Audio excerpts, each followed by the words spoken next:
বন্ধুরা, good morning. তোমরা সবাই কেমন আছো? আশা করি ভালো আছো, সুস্থ আছো। আজকেও একটা নতুন রান্নার ভিডিও নিয়ে এসেছি। চলো কি রান্না তোমাদের দেখাই। রান্নাটা খুব ইউনিক, খুব সুন্দর। তো আমি কি বানাবো চলো তোমাদেরকে দেখাই। এই দেখো, পটল নিয়ে নিয়েছি, বেশ বড় বড় সাইজের পটল। অনেকে গেস করতে পারছো যে কি বানাবো। আর এখানে নিয়ে নিয়েছি চিংড়ি মাছ। তো আরও যা যা লাগবে সব নিয়ে নিয়েছি, সব আস্তে আস্তে দেখাবো। তো বানাবো হচ্ছে পটলের দোরমা। তো কীভাবে বানায় চিংড়ি মাছ দিয়ে পটলের দোরমা, কীভাবে বানায় কী করে, মানে সবটাই তোমাদের সাথে শেয়ার করবো, দেখতে থাকবো। প্রথমে পটলগুলোকে হালকা হালকা করে এইটার দ্বারা ছুলে নেবো। এই পিলারটার দ্বারা আস্তে আস্তে করে ছুলে নেবো। এই যে আমি পটলটা ভালো করে ওই পিলারের দ্বারা ছুলে নিয়েছি হালকা করে। এখন পটলের দুই পাশ কাটবো। এক পাশ একটু অল্প কাটবে, অল্প, আর এক পাশটা একটু বেশি করে কাটবে। ওই বেশি করে কাটবো কেন বললাম বলো তো? আমি তো ভেতরের এটা বের করবো, ভেতরের এটা বের করবো। তো কীভাবে বের করি চলো দেখাই।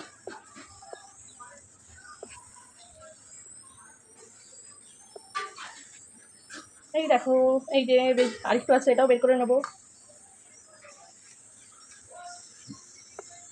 এই দেখো বেরিয়ে গেছে সবটাই, একটুখানি আছে আর কিছু হবে না। এই যে বের করে নিলাম, এই দেখো পুরো ফাঁকা, দেখেছো? এরকম করে সব কটা পটল করে নেবো। এই পাশটা আবার কেটে নেবো। এটা আর একটা পটল নিয়ে নিয়েছি, এই পাশটা তো বেশি কাটা আছে দেখো, আর এই পাশটা তো কেটে নিয়েছি। এবার এটা দিয়ে বের করে নেবো।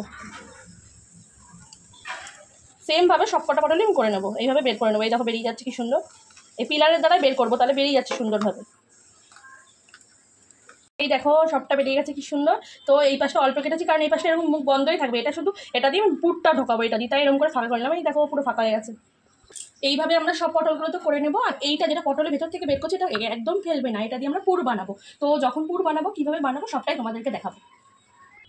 এই দেখো আমি একটা মশলা বানিয়ে নেবো, মানে একটা পেস্ট বানিয়ে নেবো। এর মধ্যে জিরা, আদা, কাঁচা লঙ্কা, মগজ আর কাজু বাদাম আছে, আর গোটা গরম মশলাটা দিয়ে নেবো এর মধ্যে।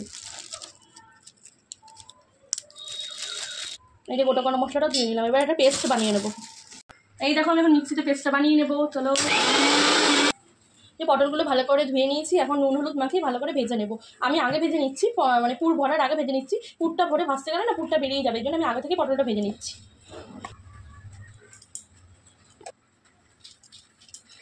নুন হলুদ দিয়ে নিয়েছি, এবার ভালো করে মাখিয়ে নেবো, ভালো করে মাখিয়ে ভেজে নেবো।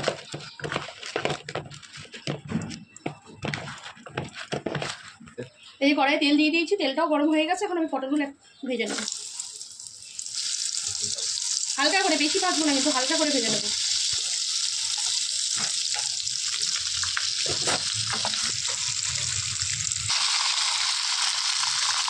পটলগুলো বেশি ভাজলাম না, দেখো পটলগুলো ভাজা হয়ে গেছে। এখন তুলে নেবো। এই যে চিংড়ি মাছগুলো আমি নুন হলুদ মাখিয়ে রেখেছিলাম আগে, এখন ভেজে নেবো একই তেলে।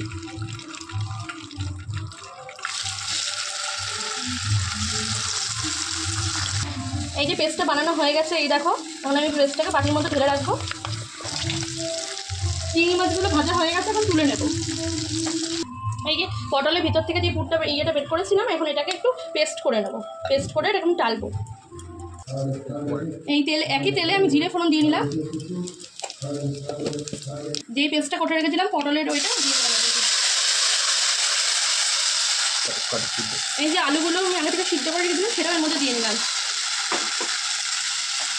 এই এখন এই খুন্তির দ্বারা আমি একটু ওটাকে করে নেবো।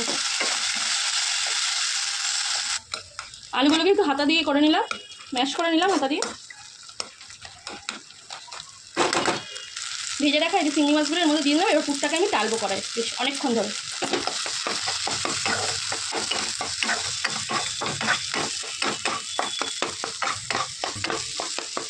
এই দেখো অনেকটা টেনে এসছে, আর একটু টানাতে হবে, বেশ 5-10 মিনিট ধরে টানাবে। এই দেখো আমাদের পুরটা রেডি হয়ে গেছে। এখন পুরটা নামিয়ে নেবো, দিয়ে এই পুরটা আমরা হালকা ঠান্ডা করে পটলের ভিতর ভরবো।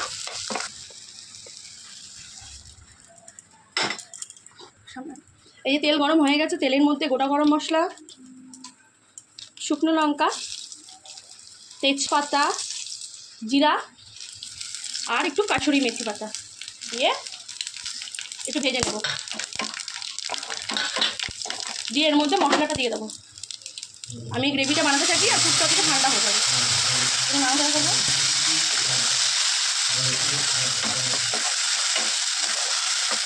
এর মধ্যে হলুদ, লবণ, লঙ্কার গুঁড়ো, একটু জিরে গুঁড়ো দিয়ে ভালো করে নাড়াচাড়া করে নেবো।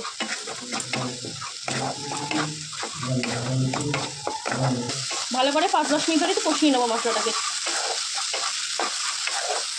হালকা একটু জল দিয়ে নিলাম, একটু হালকা একটু জলটা দিয়ে কষিয়ে। আর এই যে একটু টক দই নিয়ে নিয়েছি, এবার এই টক দইটা দিয়ে মশলাটা কষাবো। এই যে টক দই দিয়ে অল্প অল্প করে দিয়ে কষাবো। টক দইটা দিলে স্বাদটাও খুব ভালো হয় আর কালার মানে তরকারি রঙটাও খুব ভালো হয়। হালকা একটু জলও দেবো, আবার একটু জল দিয়ে নিলাম, একটু বেশি পরিমাণে একটু জলটা দিতে হবে। দিয়ে একটু নাড়াচাড়া করে 5 মিনিটের মতন এটাকে আমি ঢেকে দেবো হালকা ফ্লেমে। ততক্ষণ আমি আমার পটলগুলো যে ভেজে রেখেছিলাম সেটার ভিতর পুরটা ঢুকিয়ে নেব। এটা ঢেকে দিলাম। তোমরা ততক্ষণ আমার চ্যানেলটা সাবস্ক্রাইব করো, যারা নতুন বন্ধু আমার ভিডিওগুলো দেখো, কেমন লাগছে ভিডিও কমেন্ট করো, লাইক করো, শেয়ার করো। চলো আমি পটলের পুরটা ভরে নিই। এই যে আমি গোল গোল করে নিই, পটলের ভিতর পুরটা ঢুকিয়ে নেবো।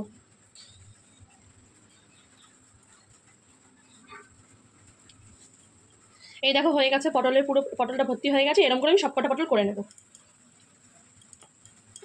এই যে আমি আরেকটা পটল করে নিচ্ছি।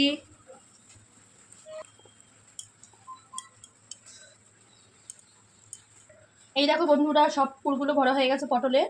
এই দেখো, এই যে চিংড়ি মাছ টুকি মাছ সব ভরা হয়ে গেছে, সব কটা ভরে নিয়েছি। এবার দেখি গ্রেভিটা। এই যে গ্রেভিটা দেখো কি সুন্দর তেল ছেড়ে দিয়েছে। তো একটু দই দিলে এরকম তেলটা ছেড়ে দেয় দেখো। এবার এর মধ্যে পটলগুলো একটা একটা করে দিয়ে দেবো।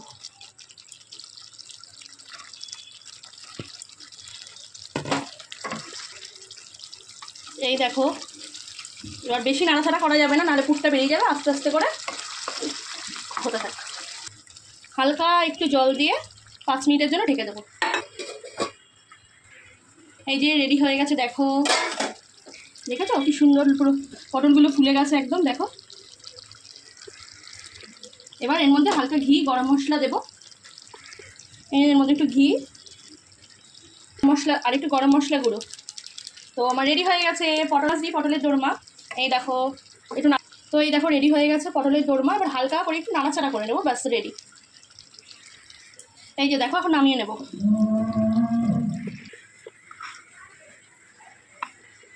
এই দেখো এখন গ্রেভিটা নামিয়ে নেবো। এই যে নামিয়ে নিয়েছি পটলগুলো। আগে একসাথে নামালে পটলগুলো খুলে যেত, ওই জন্য আমি নামিয়ে নিই। এখন গ্রেভিটা দিয়ে দেবো এর উপর দিয়ে।